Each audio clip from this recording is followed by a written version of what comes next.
Hello people, welcome back to my channel. So in today's video, we'll be seeing what are stop words which are there in NLP, or actually this is a problem more common when you do the text summarization, or whenever you build some applications like chatbots or so. So there actually, when we want to emphasize on the most common words, or which are more crucial to the context, there we want to remove the other words that are not relevant, especially some of the articles, the and conjunction things, fillers. These stuffs categorize or come into stop words. So our major aim is to just remove the stop words and get the most important keywords which are just pertaining to that particular topic or context.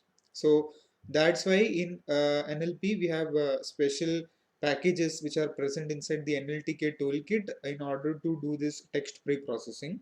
So that is what about the stop words are. So I'll just give you an overview of what the stop words is. So, what are they? So, stop words is a commonly used word that a search engine has been programmed to ignore. So, both when indexing entries or for searching and when retrieving them as a result of a search query. So, if you have done, or like, it's common for everyone to do Google search. So whenever you do the Google search, it's not like you do with the punctuations, or you just emphasize on the keywords for finding any specific thing. Or say for example, if you want to search for about KNN algorithm, so in KNN, when you actually write, the K is written in lowercase, but actually when you just type, you don't consider about those semantics. You just write kn in the usual way, or if it's your caps lock is on, then everything will be in capital letters, else you'll write everything in lowercase. So it is as simple as that. So you don't need to consider about the case, lowercase, uppercase. Okay. So those are called as inflectional things. So like the voice, the gender, and the tense of that word, so those things doesn't comes into picture. So you have to filter those things. So in stop words, actually it's a built-in list of different words that are present inside particular language. In English language there are specific set of stop words. In German there are specific set, French, Dutch, Spanish. So whatever languages it's there present, in which the NLP library is written, it has specific set of bag of stop words. So common words include, as I mentioned, the, is, in, for, where, when, to, et etc. But when we usually write this in grammatical way, uh, in some books, or whenever you are an author of some uh, book or so, so there you actually use these words in order to make meaningful constructs out of this. But for NLP, that doesn't matter. So you have to remove these things. Okay, so let's move ahead.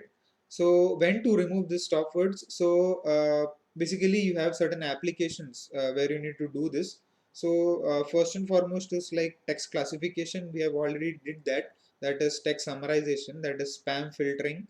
In email, spam filtering, where you have you usually get this, congratulations, you have 100 crore, like something like that. So those things are like spams. So you have to remove those words actually from that, so that you'll get to know what is the difference between the legitimate email and a spam email. Okay, because there are some emails that appears to be legitimate, but inside that, if the choice of words are not appropriate, or they incorporate any some additional words, especially from the stop words, then that itself will go into the category of spam folder. So if there is some urgent appointment, or like if you have applied to some company and if you got a acceptance for that, and if that spam filter is not that proper, or if that doesn't takes care into account the spam words, then you are basically screwed up. Okay, so that things doesn't should not happen. Then you have language classification, in which language, especially when you use applications like to text, speech to text, or DeepL language translators, there you actually don't put this stop words. Like you keep only specific keywords, and then you just look at the counterpart in what is the counterpart for that particular word or token. You actually put that. And then the other one is genre classification. So genre is nothing but the flavor of different categories. Like in music, you have classical music, western music, then pop music, like that.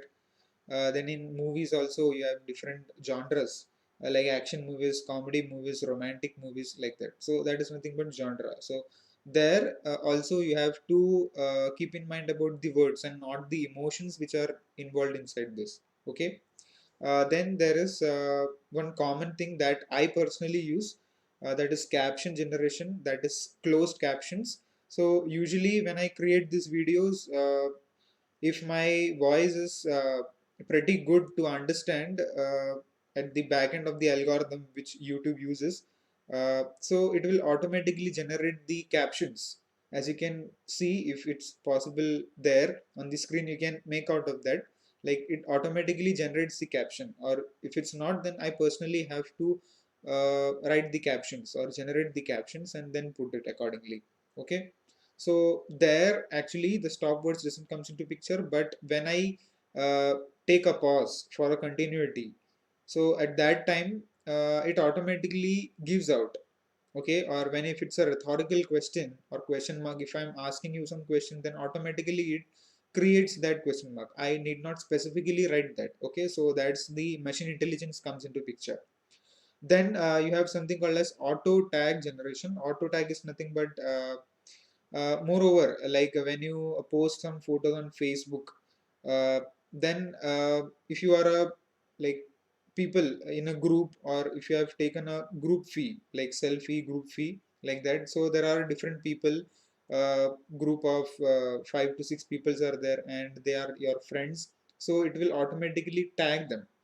So tagging, actually face tagging comes under computer vision, but what I'm talking is about identification of that particular person, the correct person, and under that you have their name.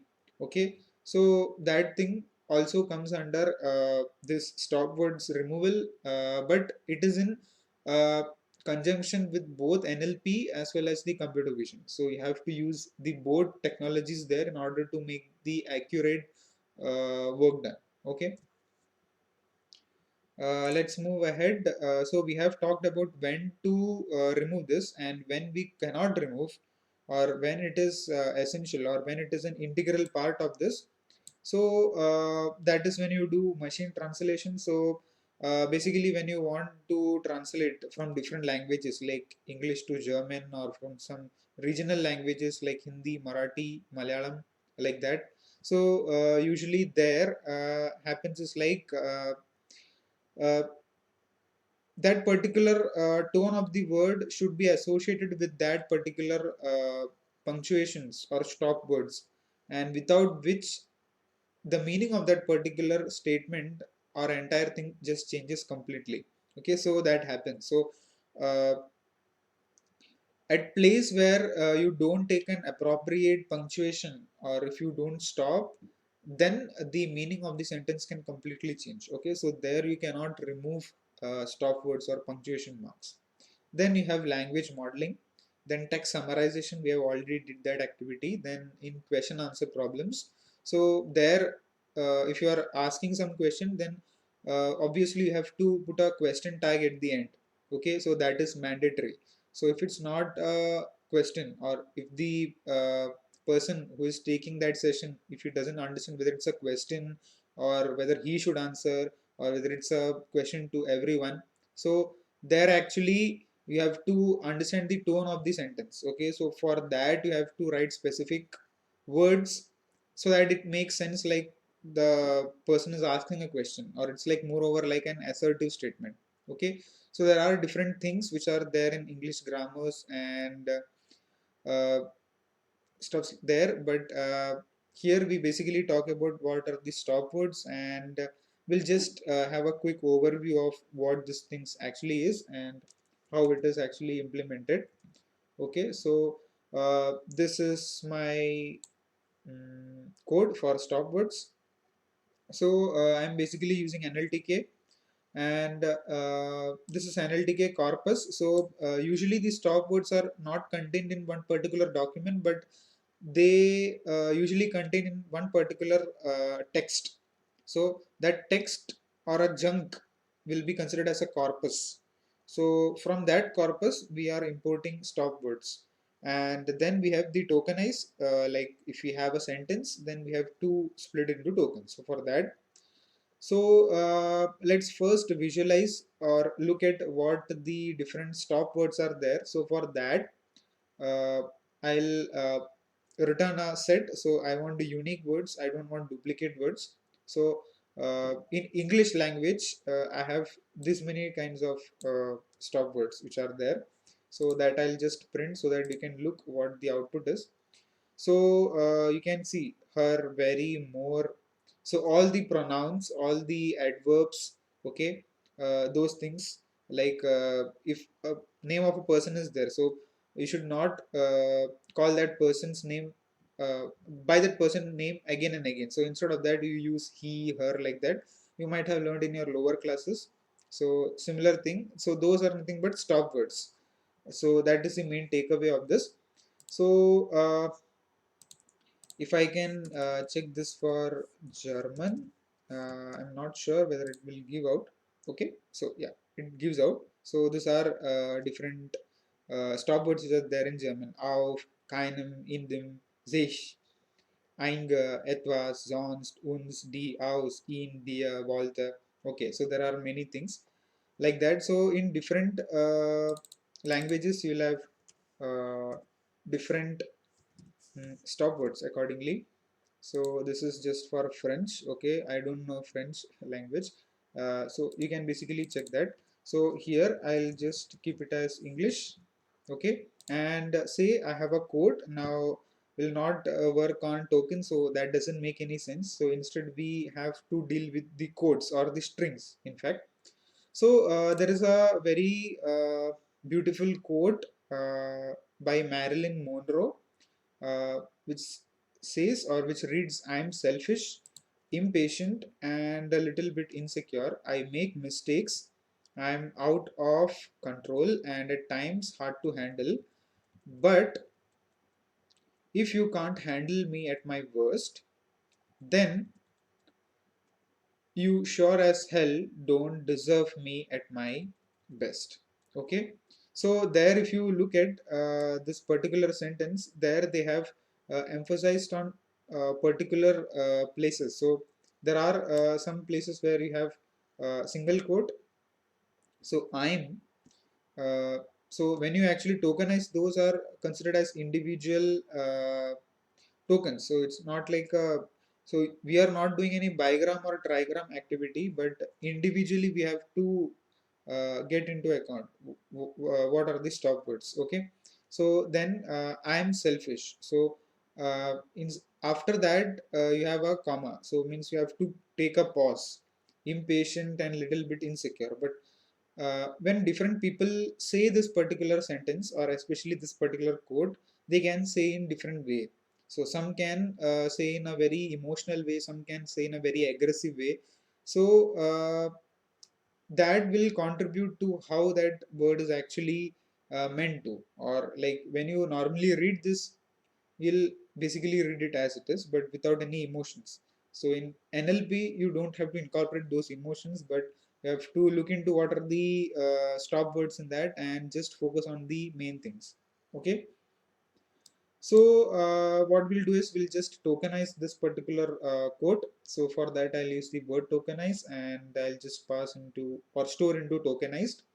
And then I'll have filtered list. That is a list comprehension that I'm writing for each word in W. I mean, which is there in the tokenized list, and I'm checking if it's not there in the stop words, that is SW. So I don't want any words from stop words to be put into the filtered list.